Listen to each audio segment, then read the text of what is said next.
Hello everybody. So today we will start a new topic on magnetic circuits, and these magnetic circuits are actually, I would say, it's very much important or needed in various electrical components, various electrical equipments or machines like transformers, motors, even in inductors and various electrical circuits. There somehow or the other electrical uh, somehow or the other magnetic circuit is available. Okay, and even the topic which we'll be covering after magnetic circuits is the transformer, where to understand that transformer we should know the basics of some magnetic circuits. So the topics which we would be covering would be the basic laws of magnetic quantities, and then uh, we'll discuss about, for magnetic circuits we'll discuss about concepts of mmf, reluctance and permeance of a magnetic circuit, and electrical analogy of magnetic circuits. So this electrical analogy will help us in solving magnetic circuits. And then we'll talk about theory of magnetism, where basically our focus would be on ferromagnetic materials and its BH characteristics. And then we'll be covering the AC operation of magnetic circuits, where we'll be talking about BH loop and hysteresis loop, and then hysteresis and eddy current classes. So these topics would be actually the base for the uh, transformer to understand, a base for the transformer topic. Okay, so after finishing this topic, uh, you should be able to explain the magnetomotive force, reluctance and its importance, and then you should be able to solve the magnetic circuits by forming the electrical analogy of it, and you should be able to explain the importance of relative permeability of a magnetic material and its BH characteristics. And you should be able to select proper magnetic material based on BH characteristics for a particular application. And you should be able to explain the hysteresis and eddy current classes and principles involved there. So this magnetic circuits, point number 2, can be a linear circuits or a non-linear one based on its BH characteristics. So we should be able to solve both linear and non-linear magnetic circuits by forming the electrical analogy of it. Okay. So we all know that any current carrying conductor actually produces a magnetic field around it. Okay, so Ampere actually, the scientist Ampere, he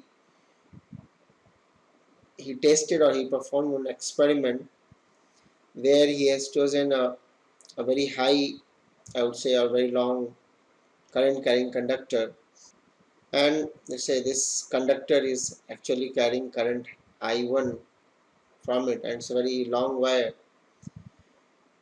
And then he took another current carrying conductor of a small length, and through it somehow the mechanism was that I2 current was flowing through it, and the length of it was L. So what he observed that at any distance, let's say R, this current, the second current carrying conductor, it was experiencing a force, and this force, it was actually directly proportional to the current which was flowing in the conductor 1, I1, and second conductor I2 and the length of it, and it was inversely proportional on the distance between these two current carrying conductor R. Okay, so he said that later he found that this is actually equal to mu times of I1 I2 L upon 2 pi r. And what he observed was that this current is actually this conductor, when it was rotated in a circular path at a distance r, at each location this conductor was experiencing the force in the inward direction. So he said that there is a some force which is acting on it. So then he said, okay, let's see what this component actually says. So let us say that this component is actually B. So B is actually equal to F times, this was in Newton. So this F times F upon I2L. And if you see the units of it, so this F is actually Newton. The unit of force is in Newton, and current is ampere, and then length is in meter. Okay, so let's say this again into Newton into meter upon ampere into meter square, and this was actually equal to, so if you see the numerator of it, it is the unit of Newton into meter is the unit of energy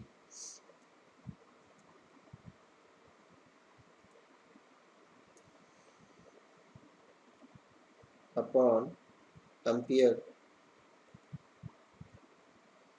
into meter square.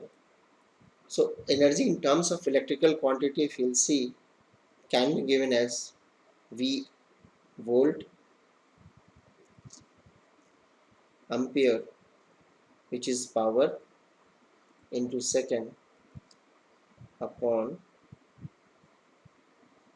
ampere into meter square. So if I cancel these two, it is actually volt second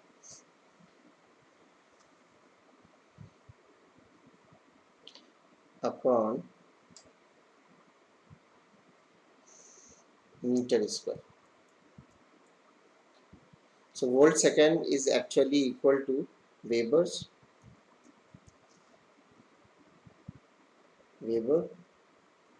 per meter square. So B. So this quantity B is known as magnetic field density.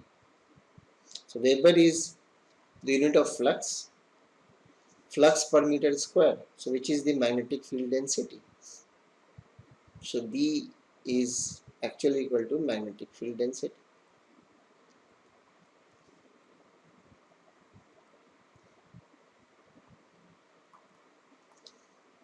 Now, but what was this B? So this B was actually equal to, if you see, mu times I1 upon 2 pi r. Mu times of I1 upon 2 pi r. So let's say I'm defining a quantity H, which is independent of mu, which is mu is the permeability of the material, which we'll be discussing after some time. This is B upon mu actually equal to I1 upon 2 pi r. So this H is actually independent of the magnetic medium. Okay, the property of the medium, it's independent of the property of the medium, and H we say it as magnetic field intensity, which is independent of the property of the medium, and this is the actually it is the measure of the effort which this current I1 will put or will apply to produce a magnetic field B. So magnetic field intensity is actually the effort needed to produce effort needed to produce a magnetic field density B. It was observed that if while integrating on this circular path,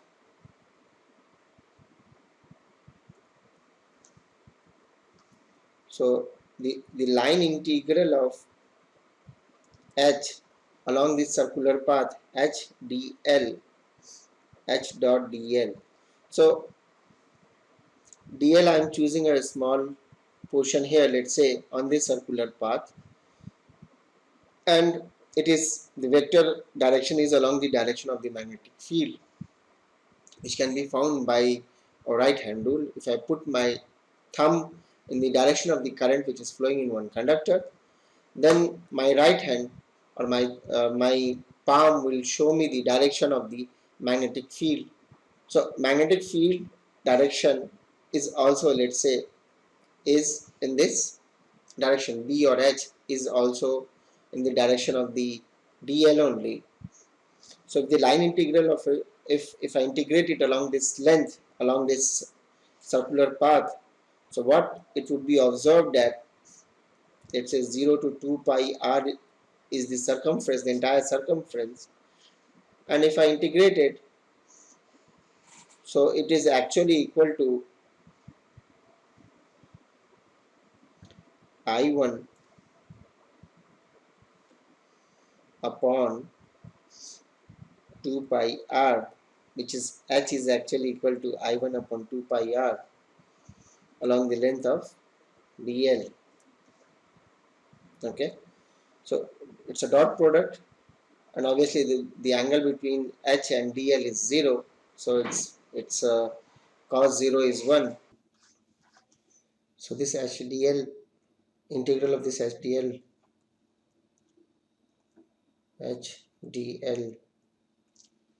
would be equal to I1 upon 2 pi r 2 pi r, which is actually equal to I1. So this integral of h dl is actually equal to I would write I net here. So if there are number of current carrying conductors inside an ampere loop, so we can directly find the magnetic field intensity or magnetic field produced by those currents at any particular location. Okay, so this is known as Ampere's law. Okay, so let's say I will consider an example of a infinite straight wire carrying current, which is carrying current I, and then we need to find the magnetic flux intensity at a distance d. So the best way to find it is, like, we have to choose one amperial loop in such a way that it encloses the current which is passing through it, for which we need to find the magnetic field intensity. Second, if it has been asked to find the what would be the magnetic field intensity there, so properly choosing this amperial loop will actually uh, help in finding the magnetic field intensity in a much effective way and an easier way. Okay, so if I'm choosing this circular path here, and this, so the circular path will have the direction of the magnetic field intensity in the direction of the circular path only. H would also be in this direction, if you'll see, because by applying the right hand rule, applying the right hand rule, putting the thumb in the direction of the current, and if my the direction of the four fingers, or I would say the direction of my palm will give me the direction of the magnetic field intensity or magnetic field. So choosing properly choosing this amperial loop will actually help um, in reducing the effort in computing line integral of h dot dl here. Okay, so if we compute it, we'll find that this will come out to be, the magnetic field intensity will come out to be I upon 2 pi d. Okay, and previously we have seen that this H is actually equal to B by mu, where mu is the permeability of the medium. So this relationship between magnetic field intensity B and magnetic field intensity H is given by B is equal to mu naught mu r H. So this quantity mu naught mu r is actually mu. Mu is equal to mu naught mu r. Okay, where mu naught is the permeability of free space, which is actually equal to 4 pi into 10 raised to power minus 7 Henry per meter, and mu r is the relative permeability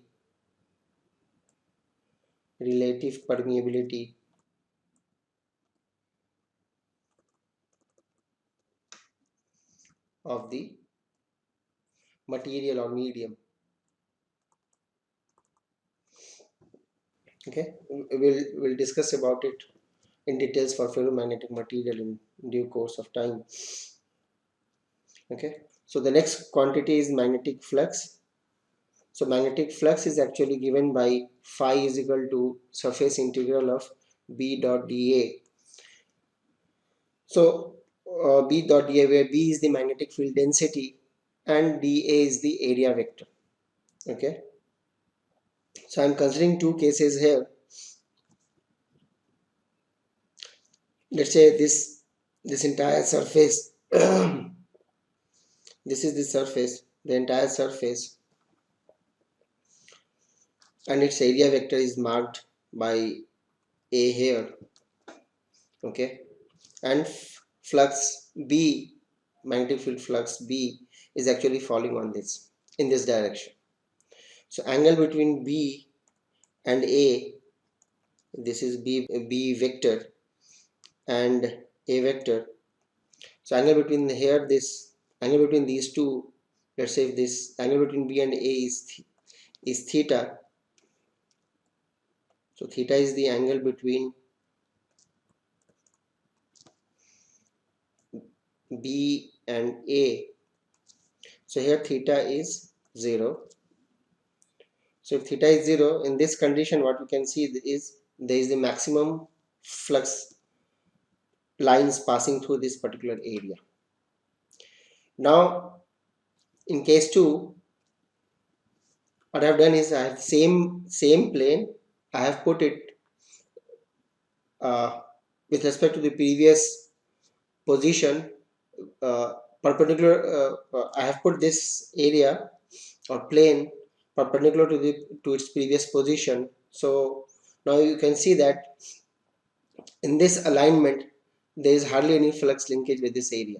If this thickness is very low or is infinitesimally small, is very small, so what we can see is the magnetic field hardly links with this particular plane. Okay, so here this, when theta is 90 degree, B is in this direction and area vector is in this direction. When theta is 90 degree, so flux linkage or flux passing through this particular area is actually 0, and here flux is the maximum linkage is there at theta is equal to 0. That's why we have chosen a dot product between magnetic field density and the area vector. Okay, so if I have a non-linear surface, let's say spherical surface or any surface, and we need to find it, so computationally we can compute this magnetic flux passing through any area, but obviously the effort will increase in that case, but we can actually compute magnetic flux passing through any area by using this expression, phi is equal to surface integral of B dot dA.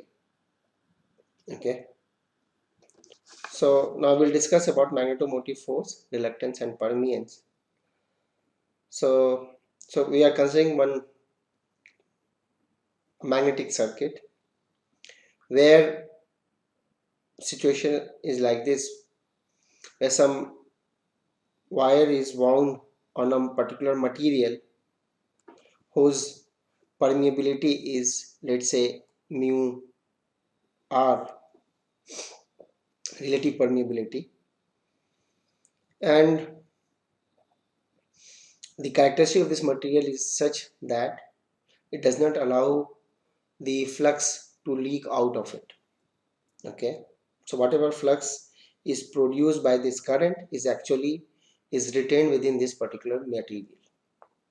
Okay, now we need to find the how much flux is being produced by this kind of arrangement in the material. Okay, so if we need to find this, so what I'm assuming is I'm assuming one amperial loop which is at the center of the this particular medium. So it's not on the surface. This line which I am drawing is, it is actually at the center of it. Within the volume, it is at the center of it. Okay, the center one within the volume. Okay, and the path of this, the total length of this path is actually LC, and we say that mean path length is LC, and we say this path has mean. Okay, so mean path length is LC. So now we need to find how much flux is being produced by it. So we know that flux phi is actually given by B into A. Here if you see the flux produced by it, all this flux is actually linking this particular area whose cross-sectional area is A. So what we can say is this flux phi would be BA. Now from Ampere's law, so line integral of H dot dl is actually is equal to the net current which is passing through that loop. So the loop which I have considered is at the center of this particular volume, at the center of this particular volume. Okay, let's say at this center of this particular volume. Okay, so the net current which is passing through it is, since there are n number of turns here, so what I can say is the net current which is passing through it. So everywhere if you'll see, it is going into this loop. Okay, going into this loop, going into this loop. So it is actually, and coming out of it, so it is actually Ni. Okay, now what about this integral of H dot dl, line integral of H dot dl? So we can find the direction of the magnetic field by using right hand rule. So by right hand rule what we can see is, so if I put my thumb in the direction of the current, so my palm will give me the direction of the field, or if I put my direction, these four fingers in the direction of the current, my thumb will give me the direction of the flux. So the flux will actually be in this direction. Now if I integrate everywhere along this length, along this amperial loop, so if even if dl is here and h is also in the same direction, so h and dl, they both are in same direction. So if I integrate it, it would be h into LC, and cos theta, here theta would be 0 here, theta angle, so it would be LC, cos 0 is 1, so H into LC is N into I. Okay, and we know that B is equal to mu naught mu R H.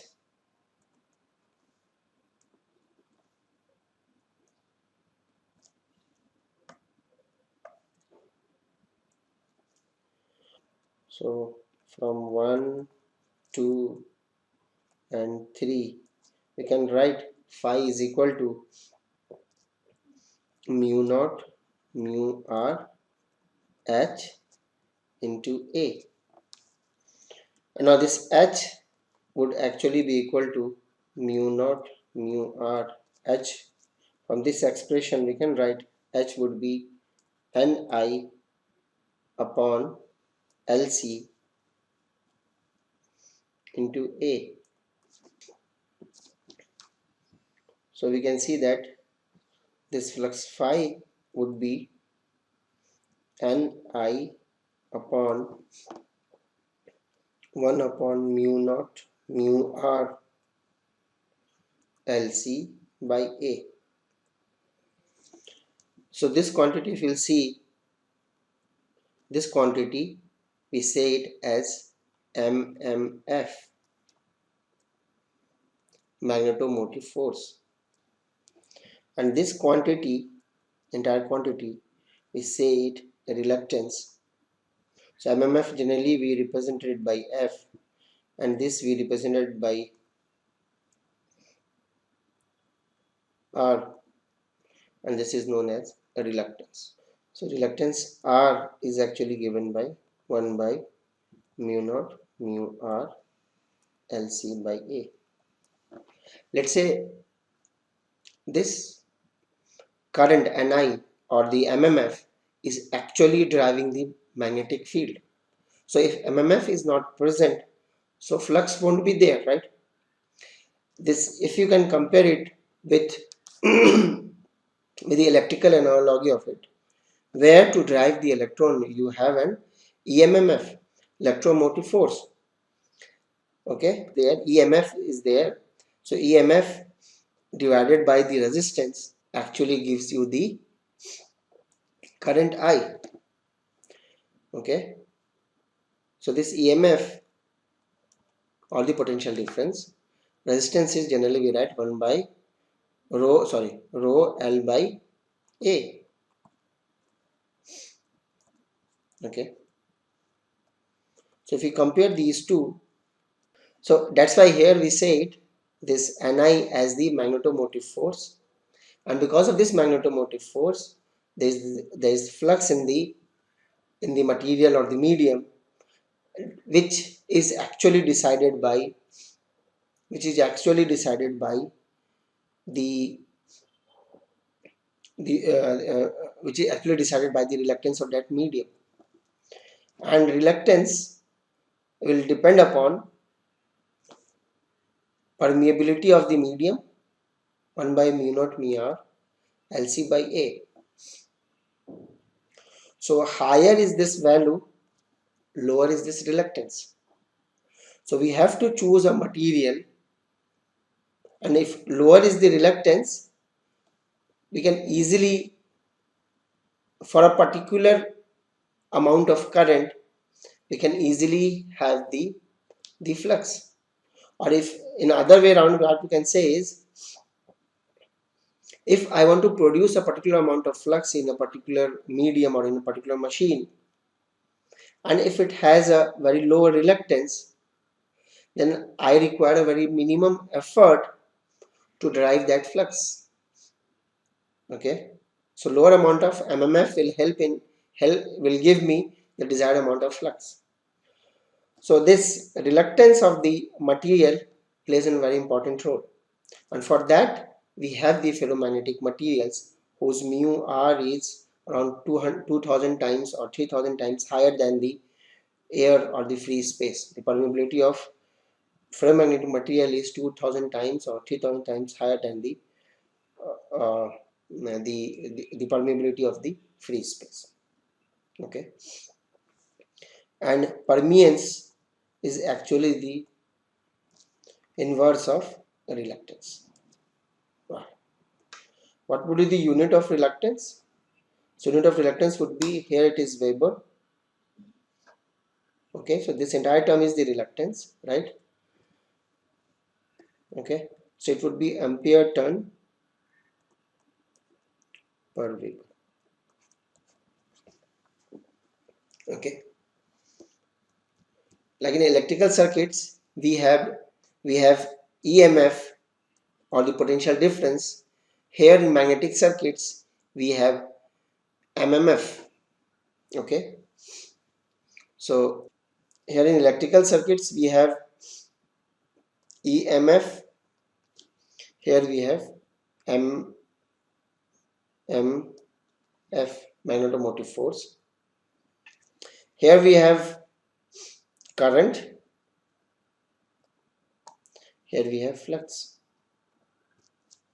In electrical circuits we have resistance, here we have reluctance.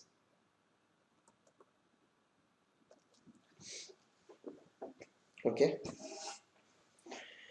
and how to decide the direction of this MMF will depend upon how the current is actually pushing the flux into this material or medium. So that will depend upon by my right hand rule. So if I put my four fingers in the direction of the current which is going into the coil, so my thumb will give me the direction of the flux. So this would be the, so from this end the flux will come out of it. So we'll mark the positive polarity here from where the flux is actually coming out, plus and minus. Okay, so now how to find the polarity of the MMF? So the polarity of the MMF, you can find it by seeing the current which is coming to the coil, how it is generating the flux within that medium. So in this case, if you see the current is going into it, so if I put my, let's say, four fingers in the direction of the current, my thumb will give me the direction of the field, magnetic field. So I can mark the positive polarity here and minus here. And here, from here, the field is actually, or the flux is actually coming out. And then let's say the reluctance of this entire medium is R. So this can be written as, so I will represent it by a resistance R and reluctance R, and from here this flux phi is actually coming out. And we can solve this kind of circuit as we solve the electrical circuit. One thing which we have to take care here is, let's say this reluctance R which I have written is constant when mu naught mu R L by A. So this reluctance is a linear one when this mu naught mu R is a linear or a constant quantity. Okay, if somehow during the operation, if this mu R itself is changing, then we cannot say that, we cannot apply directly this expression phi is equal to MMF upon reluctance. This is valid only, this is valid only when reluctance is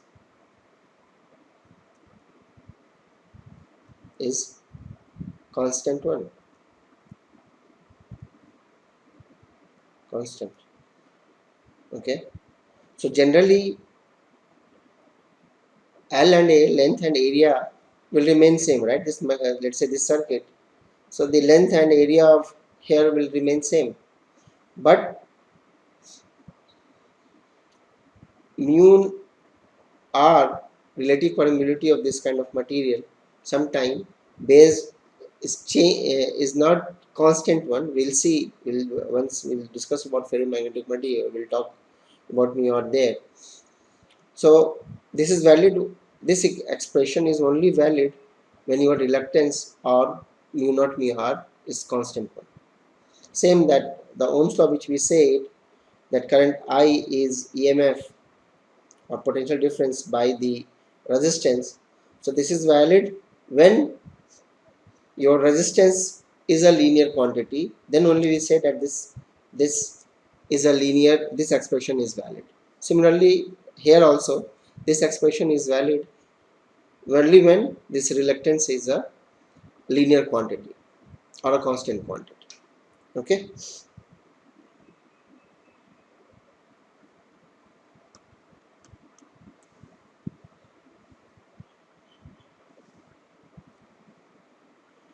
Now we will talk about the fringing effect.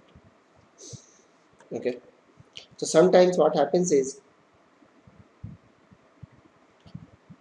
we have a circuit where we have deliberately some air gap is left to achieve a particular reluctance.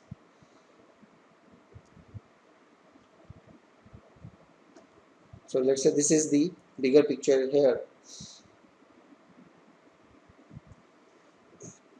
and current is going into, so it is pushing the flux here. So flux lines are coming here. So at the corners also the flux will come will link with the other end through these corners as well. Okay. So what we say is the effective area, if the area here is, let's say, this one only, so the effective area has increased now because of the flux linking through the corners as well. So fringing effect is the effect where we say because of the air gap the effective area has increased. Okay. So let's say for this case, if I want to draw the electrical analogy of it, how we will proceed. So let's say the mean path for this, the solid portion is, let's say, LC, and for this it is LG. Okay. So if I want to draw the electrical analogy of it, for this entire LC we can lump the as one reluctance, and for the air gap we can mention it by using one reluctance. Okay. So Rg is for the air gap, and this would be equal to 1 upon mu naught Lg upon, let's say the area is A, and because of the fringing effect this area would be A plus delta A. Okay. And what about Rc for the core? It would be 1 upon mu naught mu R L Lc upon A. Okay. And if I want to draw the electrical analogy of it, so electrical analogy of it would be, let's say, flux lines coming out of it. One would be Rg, sorry. So one would be Rc for the core, and then we have the Rg here.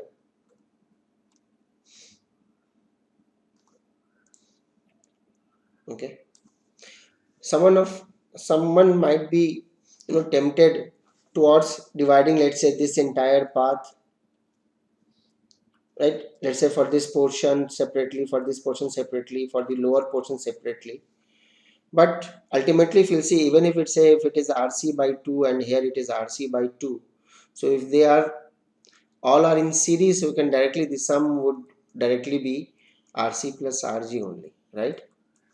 So the reluctance, we can lump this reluctance across a length when area is same and the permeability mu is same or constant, it's not changing. So here you can see that in this circuit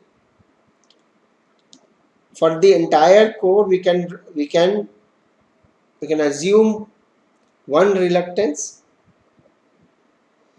and for the air gap, because anyhow the area and the length area is constant throughout this length LC, so we can lump this reluctance together, and for the air gap we can take another reluctance. Obviously here the permeability is also changing, and if fringing effect is being considered, then area is also changing.